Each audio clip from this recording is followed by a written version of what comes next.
Bachelor's of Health Science. And this is me on my graduation from high school, the one on the left, and the one on the right is the last day of college. So it's been quite a journey, but it hasn't always been easy. And I can tell you that. I mean, it's not just for me, it's for people with all variations of autism. I don't like to say Asperger's or high functioning or low functioning, because that clearly is just too vague. I think of autism not as a linear spectrum, but more of a spherical spectrum. Because no two variations are the same. Just like no two bodies are the same. No two skin colors are the same. Or no two cultures or languages are the same. Am I right? Yeah. Yes. Or not even no two sports are the same either. There you go. Now, how are these the question? Oh, goodness gracious. Sorry. That's okay, you can go back to the first slide. So, growing up with autism is never easy. My mom told me had me diagnosed when I was a toddler, so I was too young to remember, but she wanted to wait until I was old enough to at least start to understand. So it was when I was like 7 years old. I didn't really understand it was a huge thing. I just was like, okay, that's just me. And I didn't realize I was getting a lot of resource classes because back then she was just trying to help me on the right sort of path. When I was living in Arizona, there was the thing about FAPE. FAPE is the free, accessible public education. Am I correct? Yes. Yes. But unfortunately, because I was living in Arizona, a lot of the funds towards education were going towards people from Mexico, students who immigrated from Mexico because they could not understand English very well, and they needed a lot of education. So I wasn't really getting a lot of funds to help me back then, but I still got enough help to actually improve in school. But it was not easy for my mom to have to work hard and find a proper education for me. Back then in my childhood, up until I moved up here in 4th grade, it was just mostly trying to get me focused on academics, make sure I was succeeding. But things changed when I moved up here to Washington. It was then when I began to realize my disability was more than what it appeared to me. But then again, I was a kid. I was naive. I was innocent. I couldn't be aware of what was going on.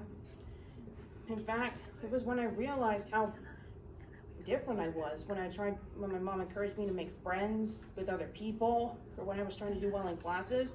I had to have certain accommodations, extra time on tests and assignments in case I didn't understand it, a copy of a student's notes because due to my pragmatic and receptive language issues, I couldn't really take notes well. Pragmatic means I know what I'm trying to say, but it comes out a different way.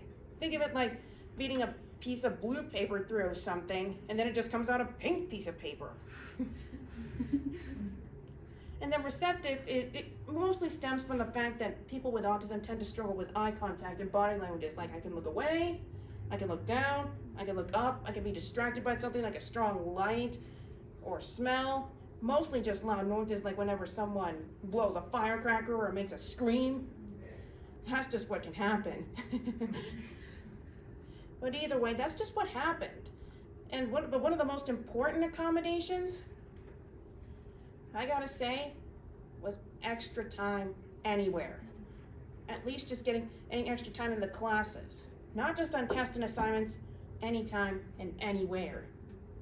And pretty much, my mom had to make sure she told every one of my teachers that I came into contact with that I had these accommodations.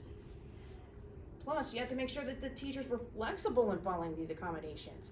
Because, let's just say, even though it's been a while since the ADA has been passed, not all school systems will follow the ADA. There's still some today that don't follow it.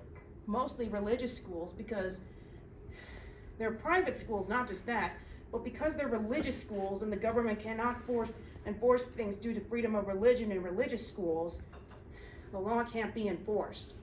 So a lot of religious schools, there were no religious schools I went to, except for Sunday school, but for my regular education, it was always public schools. Yep, that's how it was. Once I started middle school, that's when things really started to take a turn. Because I went from going from an elementary school that was supposed to send me to the middle school I was originally supposed to attend with the other schoolmates I knew, to another middle school in the same district. So it was some familiarity, but it was still new to me. And by then, I hadn't really done speech therapy in a while, because it was time for me to really focus on what was happening in middle school and high school. I won't go further into detail like that. It's a long story.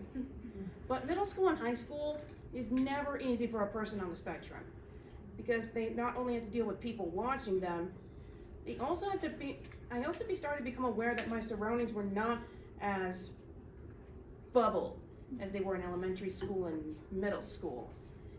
It's as if you feel like you're being watched. There's a lot more people, and the classes are much greater and leveled compared to elementary school. And believe me, it's where I began to get the first taste of how my social communication skills were not that like compared to a neurotypical person. Plus, the DLC people, they were put into another class where they could be helped a lot more. But my mild variation of autism still allowed me to be in classes. But people had to make sure I wasn't put in a DLC and I was still given a chance for college. And it's no fun at all.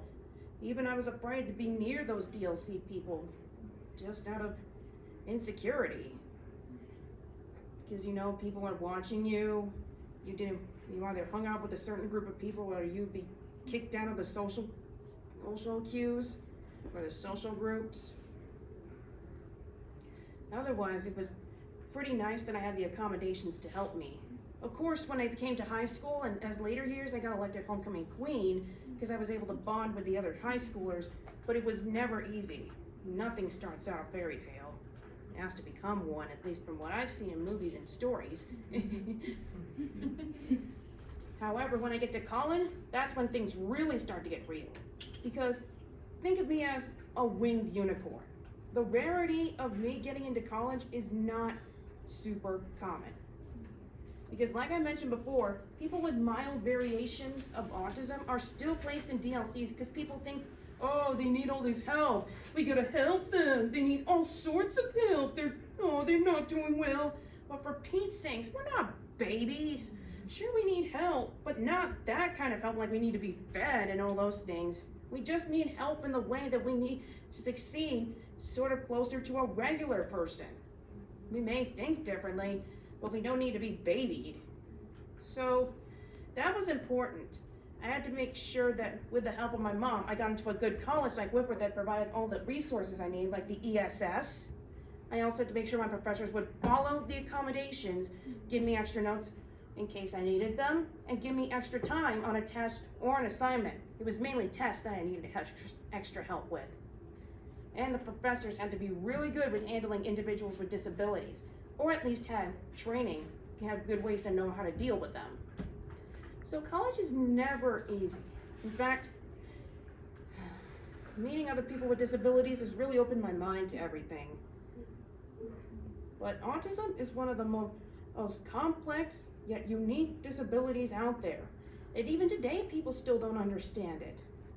They just assume people with autism are quiet, can't communicate, or just afraid to come out of their shell. When in reality, sometimes they can't help it.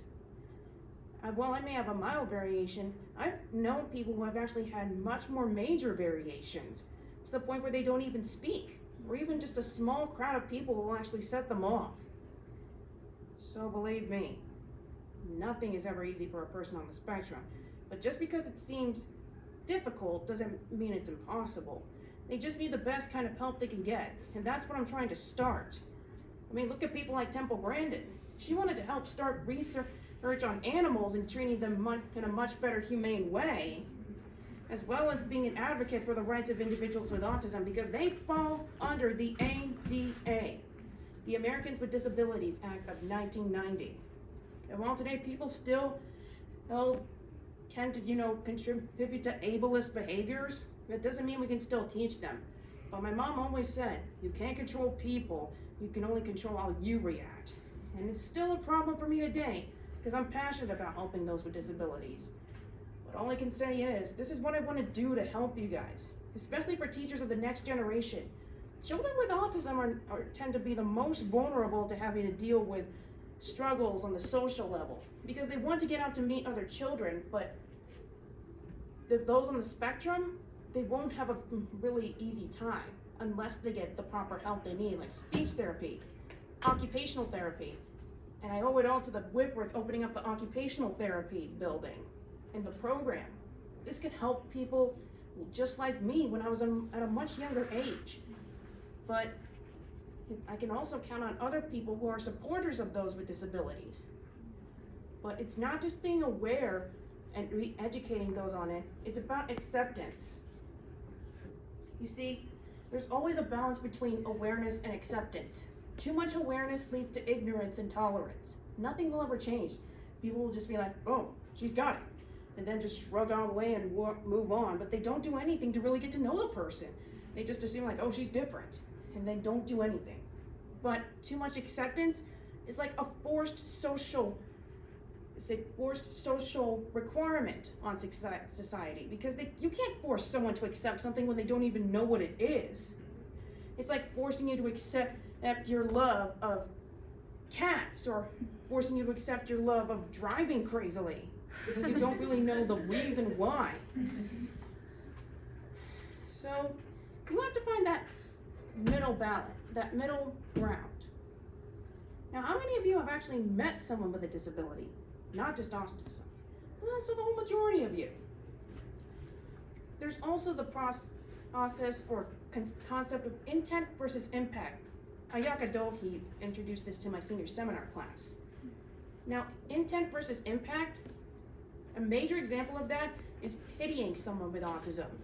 Your intentions may be good, that you want to help them, but the impact could appear to them as if they're like, what are you doing to me? I can handle it myself. I don't